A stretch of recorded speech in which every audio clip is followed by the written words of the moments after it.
So that's the presenter framework, and in this last segment I would like to focus on your own commitment to grow and where it is that you're going to go after the session tonight. I really want to wrap this by looking at you as the speaker, as the presenter, and what it is that you do on camera, and see how I can help you with that.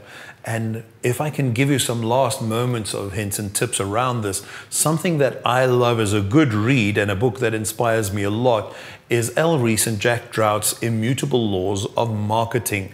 And they say something quite critical about, well, see how this lands for you. But they talk about the law of leadership, how it is better to be first than it is to be better. Now, there's a quirky little write-up that they have on the law of leadership, which really is the first law where they discuss how you would remember the first person to cross the Atlantic, and you may not remember the second person who was by far somebody better. And this is the quirky piece that I just love about it. They say the second person to fly the Atlantic Ocean solo was Bert Hinkler. Bert was a better pilot than Charlie, he flew faster, and he consumed less fuel. Yet, who has ever heard of Bert Hinkler? He left home, and even Mrs. Hinkler hasn't heard of him since.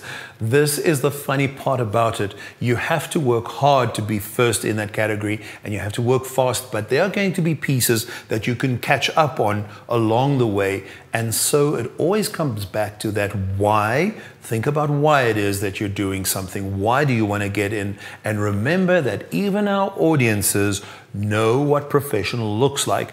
And that's why we have to work harder just to be better, because we know that they tune in online and they look at other pieces online. They see things on webinars, they see things on YouTube, and they know that those are better. Where would you start? Well, I would look at being different by doing the stuff that professionals do. Be on time. Don't have long introductions.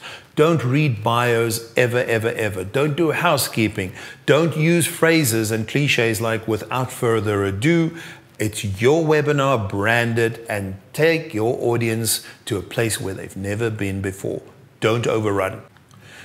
Here's another exercise. It is how to determine the competitive advantage. Again, it's a moment of reflection, and it can help you just to see how you can develop your competitive advantage. What is that attitude that you have towards growth and constant development?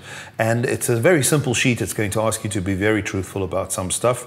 And I would suggest that you work through it, look at the reflection time as well, spend a good 10, 15, 20 minutes with this, and let it all just wash through and think it through to decide what those key elements are that you're going to focus on and that you're going to work with that will need immediate attention. As always, I think it's important to then hit the diary and make time, put aside a good morning of 2 or 3 hours where you're going to address something, decide whether it's a specialist you're going to talk to, whether you're going to have a mentor on board, whether you're going to talk to a friend or somebody that you can trust, and bounce those ideas off and see where you want the growth to take place, which area you want to develop. There are, of course, a lot of other downloads. Go and check out online as well on the website.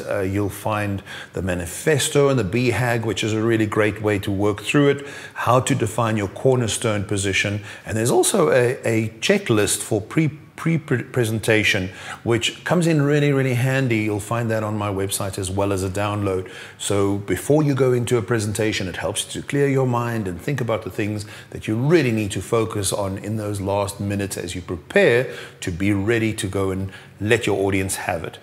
As always, remember to have a lot of fun with this. Thanks for watching.